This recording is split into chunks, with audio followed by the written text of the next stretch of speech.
Welcome back, everybody. I am David Rice here with Dentistry Unmasked, and my partner in crime, as usual. Hey, Pamela Maragliano-Muniz, what is happening? Everything's happening down here in Florida. How about up in Mass? Oh my gosh. So I was in Florida when we had this big snowstorm, so I sort of missed it, and I'm not sad about it. And so now it's back to like spring temps, which is great for right now, but I'm afraid it's going to be like snowing in June. So, you know, that plus practice plus all the things. Plus, plus, plus. We got an awesome episode today, don't we? We do. With us today, I'm so excited, Yay. is Kevin Cumbus from Tusk Partners. Kevin, welcome. Hey, Pam, thanks so much for having me. Good to see you, David. Hi there. So, all right, we all get them, right? So we open our email and it's like, hey, have you ever thought of partnering with a DSO? Why don't you come talk to us and we're going to give you the best price and you're going to have the best life and you're going to be rich and you're going to be happy. Just respond to this email. Now, I get them. I think we all get them if you own a dental practice or even if you don't. I'm starting to get emails directed to me and my associate, and I'm like, okay, cool. And I think, you know, if you respond to those, I guess it's interesting information, but I would think that we should, tread lightly on that. Kevin, what's your take? Yeah, Pam, it's fascinating. There is the business of dentistry and the evolution of the DSO has happened so quickly, right? And we have seen more money come into this vertical than any other vertical in the healthcare world. There are 150 private equity backed DSOs active in the market today, and private equity companies are in the business of making money. And the primary way that they make money is by investing in other practices, growing their footprint and portfolio of affiliated businesses, and ultimately selling that to a bigger private equity company. So there's this mass rush, right? Everyone needs to grow their business, and they're attempting to connect with doctors through direct mail and email and conferences, and everything you're mentioning is a solicitation that would hopefully, in their minds, lead to an unsolicited offer to purchase your practice or anyone listening's practice, right? And what's really really interesting about all of this is those buyers keep track of where their deals come from. And they're really proud of what they call proprietary deals. And a proprietary deal is a deal that they originated and didn't come through someone like Tusk, because they know in a proprietary deal, they're working with someone who doesn't do this all the time, is not aware of what their options are, and they're likely going to pay 30 to 40% less for a transaction like that than they would from a broker or M&A advisor. So that's why you're getting all the mail in your mailbox. It makes a lot of sense. It's economically viable to them, and they get a good return on investment when they do things like that. So when you get these emails, it's most likely because you're on a list, not because you were targeted as this fantastic practice that's an ideal candidate for a DSO. It's almost like being a high Who's school who? kid and you get a postcard from a college and you're like, oh, this college, I'm going to be in Right. because they want me. That's really not the case, right? They're sort of fishing out there and then they'll do their due diligence when you present your numbers. And even still, it might not be a match made in heaven, right?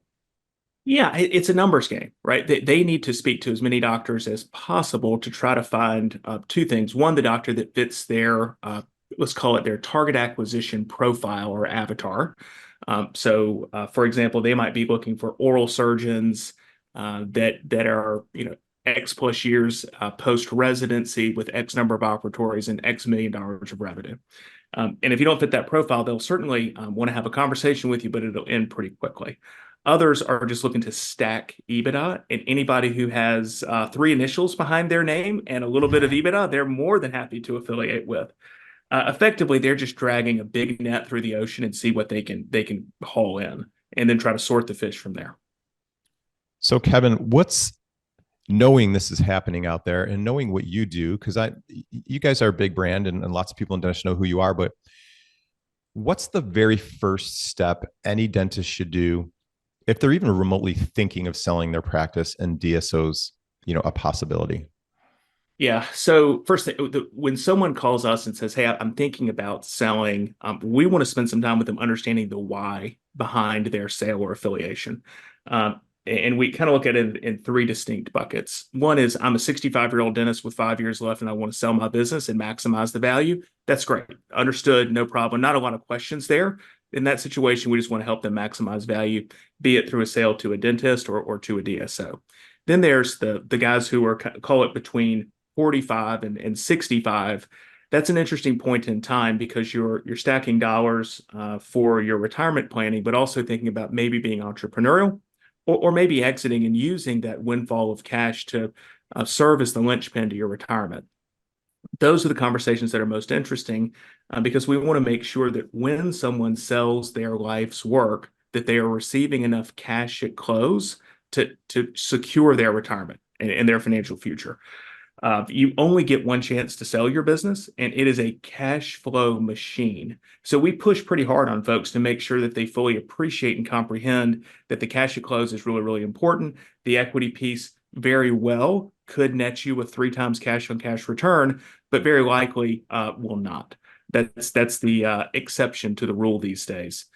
So David, if someone is saying, hey, my buddy just sold from dental school and he made this much money, hit pause for a second, sit down with your spouse and loved ones and say, all right, is this something I really want to do? Can we afford to give up the cash flow for a lump sum payment?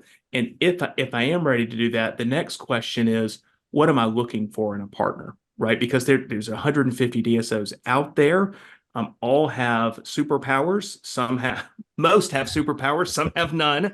And some of them are great marketers, and some are great at operations and revenue cycle management or brand management or building. And some really encourage the doctor to elevate their talents and perform additional procedures, whereas others are very, very hands-off and want you, David, just to continue down the path that you're on. So that second question is, what am I looking for in a partner? And then the third question is, what is my time frame to exit? Once we have those questions answered with doctors, we can really understand, and we really understand what they are looking for. That helps us curate the list of DSOs that we want to bring to the table to have a conversation with our client. Could we say that these exceptions of the rule or these large payouts are being sensationalized in our industry? Yes, you can certainly say that. And I'll give you an example of that.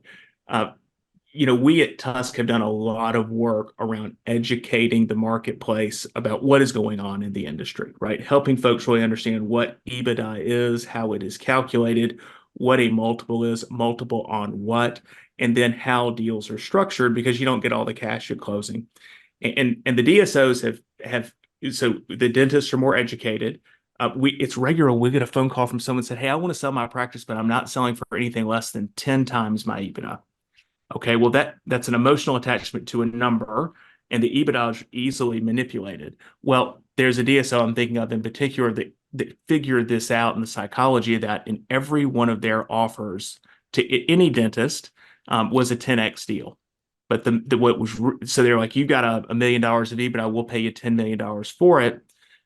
But it was the structure that actually mattered. Only a tiny portion of that was cash at close. Most of that was earn out and a tiny slug of equity.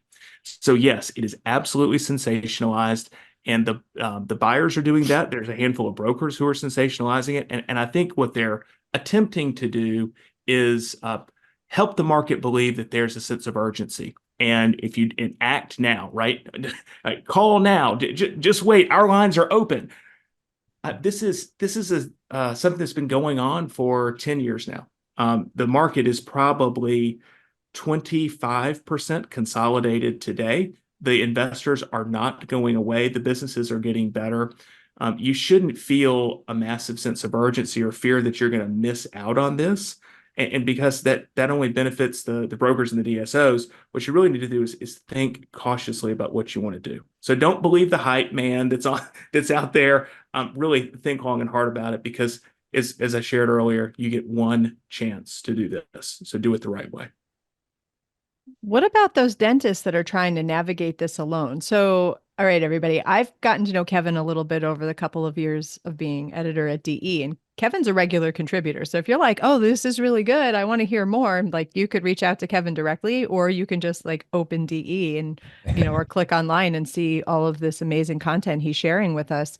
But I think that we should be cautioned especially as a solo practitioner that sort of like lives in our four walls, on navigating this this DSO world alone, because there's so many nuances to them. And Kevin, you match make practices with a DSO, not only based off of, what the practice owner's goals are, but, how they want to live their life and what this process is going to look at. Nobody gets to just like sell and leave, right? I mean, it's really something that this is a Rare. whole process that you need to be a part of. Yeah, 100%. It's Pam, I think we're really lucky and our clients are lucky because we have two folks on our team that used to work on the other side of the table. They worked inside of DSOs and private equity groups, and they were the ones who were reaching out to doctors and trying to convince them to sell and affiliate with them and not use a broker or an advisor. And they told us, look, that uninformed doctor is up against a team of seasoned professionals. And we knew if we could get that doctor out to dinner, we were going to win the deal. They're charismatic. They do this. This is their full-time job. They do this for a living. And the dentist, just doesn't have that muscle, doesn't have that experience. This is not about who's smarter. It's about how many reps do you have and how many times have you done it. So you really, if you do want to head down this road, you absolutely need an advisor to help you understand the ever-changing landscape that is out there. Just to give you an example, 2 years ago, it was very common for us to see offers that were 80% cash at close and 20% equity roll. Today, there are some DSOs that are only offering 50% cash at close or less, and the rest of the value that they offer you would be retained equity in your business with no clear pathway to monetization. And if you're not armed with that knowledge, you don't quite know how to negotiate your deal and how to maximize the benefit for your family. Can we map that out almost in crayon? Because I think that's a really important point. Sure. When you're negotiating with the DSO, the money that you're not getting on close, like what happens or what could happen that can go really sideways for people? Because we hear a lot of horror stories out there. Sure. So let's go back to the genesis of a DSO and I love how you say it, let's map it out in crayon because so let's start at the beginning. A DSO is created through an investor, in this case, a private equity company that provides capital to that group in hopes that they will grow the business and grow the EBITDA, which is just a fancy word for operating free cash flow, to where that investor can sell their equity position and make a return on investment, right? So that's what a DSO really is from a financial perspective. So how do they maximize their returns as investors? Well, they put as little cash as possible into each and every deal, and they invite the doctors to take on equity positions in the business that they were building with the hope to the doctor that they will make a return on that investment. So what you're really doing, David, if I offer to pay you $1 million for your practice and say, I'm going to pay you 500 of that in cash, 500,000 of that in cash, and 500,000 of that in equity in my business, you've swapped, okay, you've gotten a sizable amount of cash, but you've taken on risk in my business all of a sudden. And you've entrusted me to actually get you a return. What you don't know is what my balance sheet looks like, how much leverage I have. You don't know the character or the makeup of the leadership team. You're not fully read in on our strategy, and you've just assumed a different type of risk. Many of these DSOs do recap and return, and recap is when they sell to a larger private equity company. And they do return some money to the doctors who have invested inside of it with the proceeds of the sale of their business, but some do not. There are plenty right now that are in peril, and they're in peril for a whole host of reasons, but primarily because of the rising interest rate environment that we have been in since the Fed began raising rates to stave off the recession. So cash flow inside of these businesses is much, much lower. They don't have enough money to reinvest in the business, and they're a little stuck over a barrel right now because they can't get additional capital to grow, and they don't have enough cash flow to invest in operations, and the value of that equity is going down by the day. This is not all of them, but I know 10 today that are not going to be able to get to the finish line and had failed processes, meaning Yeah. they went to market last year and didn't get a deal done. And the doctors that own equity inside of those businesses are in real trouble. So that's a significant risk if you're kind of only selling a portion of your practice off. And if for whatever reason that company just doesn't make it, what happens? Do you just like lose everything that the rest of your deal? Yeah. So,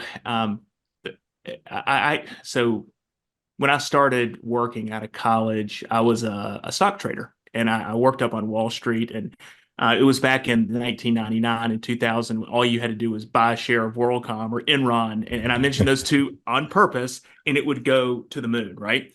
Well, equity is a really interesting instrument because it can also go to zero. And I actually still have 2 shares of WorldCom stock in my portfolio that are at zero to remind me of that each and every day. So yes, equity can go to zero, and that's why structure is so important. 20% of the proceeds of my business going to equity. Okay, I like that kind of risk. Maybe that's acceptable to me. 50% of proceeds from the sale of my business going into that type of risk could be more than I want to take on, Pam. Wow. So is this something that's kind of in the fine print of a contract that people may not realize? Um, it is absolutely in the contract, but they're being sold, right? So they are being sold a vision and a future. We have seen DSOs put in a letter of intent that the expected return for their equity is 9 times cash on cash return. They're writing that down on a legal document, and it blows my mind. That is not the likelihood of that happening is close to zero. So Pam, the DSOs they are salespeople. They are in the business of getting doctors to affiliate with them, and their personal financial outcomes are linked to that. They're bonused on how many deals they close and the price at which they're able to bring them into the DSO. That's how they get paid. So yeah, they are in sales mode all the time. I get the in like why somebody would be enticed to partner with a DSO, especially when I sold my practice. I remember going to dinner with the seller immediately after, and she didn't want to sell. Like she had to sell because of her shoulder or whatever, so she really needed to sell her practice. And I remember sitting there at dinner and I'm like excited because I just bought a practice and I'm like, filled with all this hope. And I'm at dinner with somebody who's like not happy. Yeah. And she's like, my life's work is only worth a couple $100,000. And because with, all of her debts and everything else, when all was said and done, she ended up with a check that was like, okay, but not like awesome. And so hearing that going into it, I'm like, well, I don't want that for myself. I'd like to figure something out and do better for my future and everything else, especially I don't have kids. I don't have anybody that's going to take care of me. I've got to figure this out throughout my own life. But wow, what a gamble people may take. So have you we hear these like amazing stories of all these like, rags to riches stories of this transition. What are some of the doctors that aren't happy? Like, can you share a little bit of like a like the downside of this? Like people who real life have experienced like the downside? Yeah, 100% I can. I do want to put an asterisk and a disclaimer before we go down this road, though. What we are talking about is probably it's a handful of transactions. There are plenty of folks that actually do well, and I want to make sure we talk about that too. And I love that we're talking about the landmines that are kind of buried out there in the DSO landscape.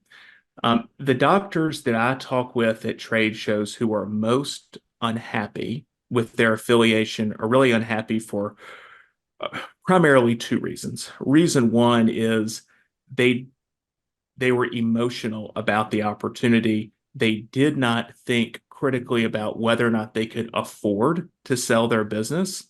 Because really what you're doing is you're swapping cash flows for a lump sum payment.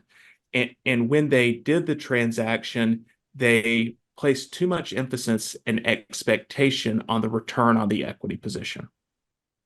And they might have been sold that it was going to trade at 5 times cash on cash, and they only got 2 times. Look, Pam, if you can show me an investment where I give you $1 and you give me $2 back, I'll do that all day long. But they were planning on $1 in, $5 out, and that was critical for them in order to retire. And now they find themselves stuck working inside of the business that they built for much, much longer than they ever planned on, and only receiving a fraction of the cash flows they had as an owner because now they're paid 30% of collections. That is an unhappy doctor that is now stuck. So that's really the one piece of it.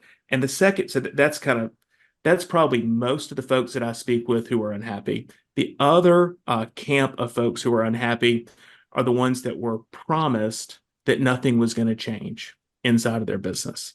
And operationally and clinically, they were going to be able to continue to do tomorrow everything that they had been doing yesterday.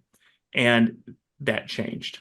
And there has been some top-down guidance, let's call it, suggestions from non-dentists and how to enhance revenue and EBITDA. And they don't like it. And they're being told, you're going to have to do this. You're going to need to make these changes, really top-down management that they never wanted or were told would never happen. So those are really the two camps. One, it's financial, and two, it's operational, which leads to emotional unhappiness. That's interesting. And I love how you share that first one, Kevin, because I feel like that emotional piece for us, maybe this isn't really the DSO's job is to sell, as you've mentioned, but there's some onus on us, right? We've got to be financially fit and walk into a negotiation with some kind of strength. Because if we walk in with weakness, then is it really someone else's fault that, we sort of not get taken advantage of, but we don't quite reach the expectations that were pitched to us? Yeah. I love how you bring up negotiating from a position of strength, right? So when we work with doctors and we are chosen to help them represent their life's work in a transaction, we let them know we're going to run a marketed process and bring as many buyers as possible to the table so we have leverage, right? We want our doctors to know, even though they might really in their heart of hearts want to affiliate with DSO 1, we need DSO 2, 3, 4, and 5 there to hold DSO 1 accountable and give us leverage to make sure we can get everything that our client wants in their transaction. Not just the economics, the post-sale employment, the lease agreement, how are we going to split profits? Can we grow? Can we not grow? All of those things, David. And it's so, I love what we do because there are so many levers to pull and dials to twist in deals like this. There's hundreds of points of negotiation where, and if you don't know that, or if you don't see that or appreciate it and have the opportunity to see 100 offers, you don't know that you can take from one offer and put it into another. So you really need to come into these negotiations from a position of strength and have leverage on your side. So what's the ideal timeline? Let's put it that way. So, all right, I'm 47 years old. I'm really not really interested in selling my practice anytime soon, but I know I'm going to have to someday.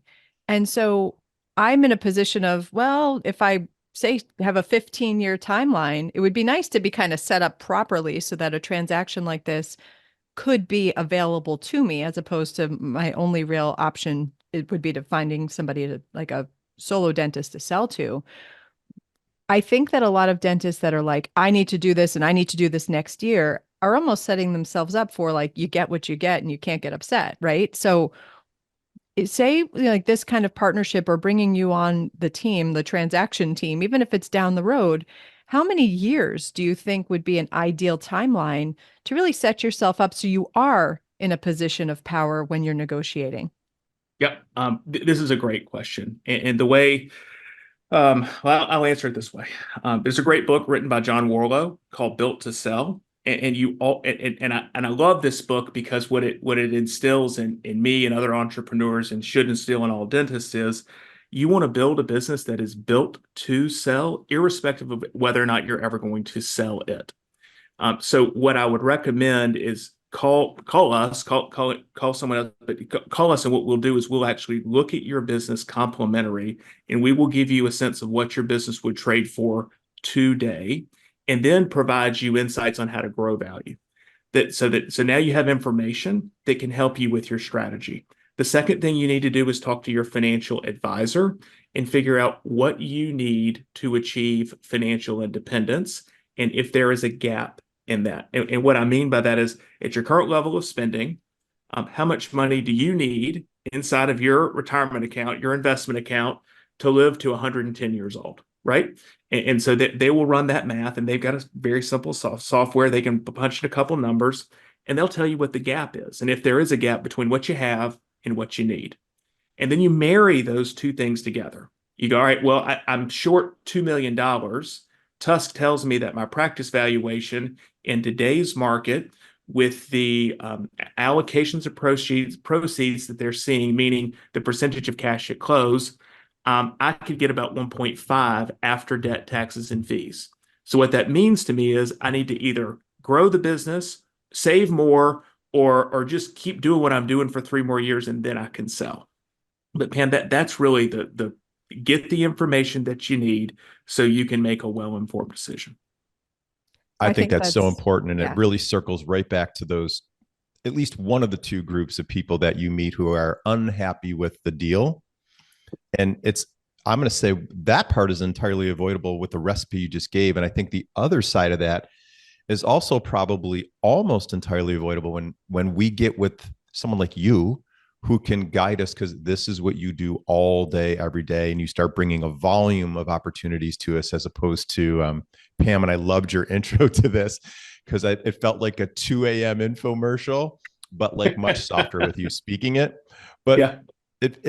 It feels like we can be in control when we take the right steps.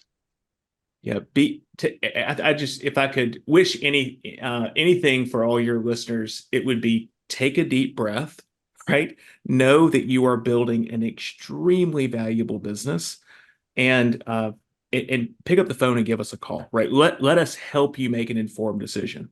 And if you do that, what it will really do is help you kind of shift your strategy and think about, okay, if I really need to be the owner operator for 2 more years, maybe I don't need to buy that technology, or maybe I do. So it should inform everything as you're walking up towards exit. And what I believe it also does is it de-stresses the situation for the doctor, because they're armed with the information that they need to plot the path that's best for their families. Yeah. So Kevin, this has been amazing. I have to tell you, I feel 1,000% better about this conversation right now than I did 30 minutes ago. And I'm quite positive everybody who's watching and listening does too. What's the best way for our audience to reach you? Yeah, sure. So you can reach out to us here at TUSK. Actually, the best way is to go to our website. Let's start there. TUSK-partners.com. You can always email us as well at info@tusk-partners.com. And you can reach us. Let me grab a phone number for you. It's embarrassing. I don't even know our own phone number. It's like you don't even know your wife's cell phone number, right? Because you have it in your phone. But let me give you the phone number as well. It's 704-302-1043. And they can call that anytime. We're always willing to happy to talk and chat and just provide you feedback around what's going on inside the market. Man, well, I really appreciate your time, Pam. Oh my gosh, Kevin, thank you so much. This was awesome. And I agree. I feel like we're all like, okay, I can actually do this, and I can do this with having somebody like you on our team. So come back, please. We'd love to have you. And I look forward to the next time. Great. Thank you both for this opportunity. It's great to see you digitally. I hope to see you out in the real world this year as we're out there at conferences and such. You'll have a wonderful rest of your day. You too. See you next week, gang. Bye. Thank you, everyone, for watching or listening to the show this week. And thanks to our guests and sponsors on this episode. Please check out our social media at Dr. Pamela_Maragliano and at Dental Economics Official. Or you can check me out at Ignite DDS or at Dr. David Rice. And go to dentaleconomics.com to receive dental economics. You can choose to receive DE in print or digitally, and you can also get the details of our Principles of Practice Management Conference on our website. If you have topics or guests or anything you'd like to talk about on the show, send us an email to dentistryunmaskpodcast@gmail.com, and we will do our very best to make it happen. Thanks again, and we'll see you next week.